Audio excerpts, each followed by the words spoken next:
Hello guys, in this video I'm going to show you how to give a feedback in the Airbnb application.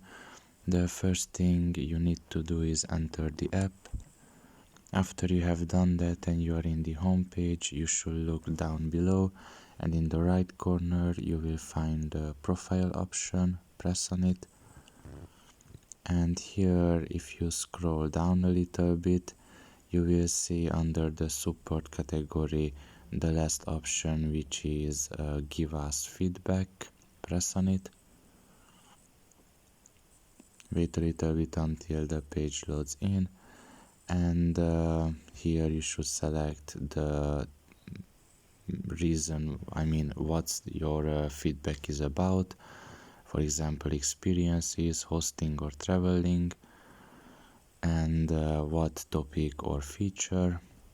For example, changing or canceling an experience, and after that you can write in detail about the feedback that you want to give. And after everything is done, all you have to do is just press submit at the bottom of your screen and your feedback will be transmitted.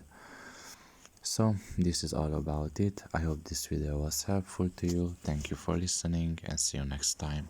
Bye bye.